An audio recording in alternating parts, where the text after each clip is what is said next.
Olha só esse exercício aqui. A figura a seguir representa o gráfico velocidade versus tempo de uma colisão unidimensional de duas pequenas esferas de mesmas dimensões 1 e 2. Considere os atritos desprezíveis.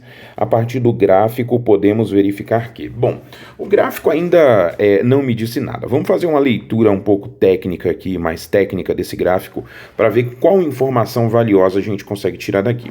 O momento de colisão entre essas duas partículas, ele está guardado bem aqui entre esses dois instantes que eu destaquei.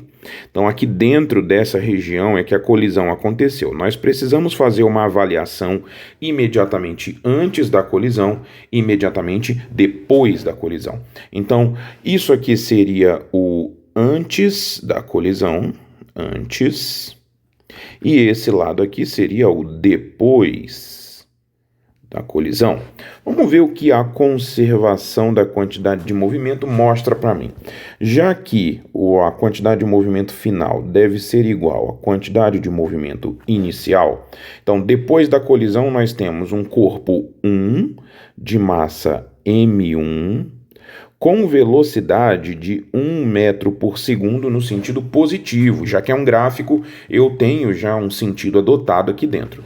Mas o corpo 2 de massa m2, a priori desconhecida também, com uma velocidade positiva de valor 2 metros por segundo. Antes da colisão, nós temos um corpo 1 de massa m1 com velocidade 4 metros por segundo e também um corpo 2 de massa m2, só que agora com velocidade menos 1 metro por segundo.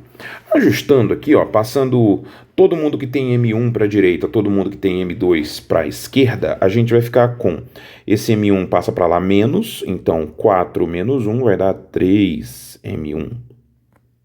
E passando o menos M2 para o lado esquerdo, vai ficar 3M2. Morrem as massas, então as massas das duas esferinhas de pequenas dimensões são iguais. Então, massa de 1 igual a massa de 2.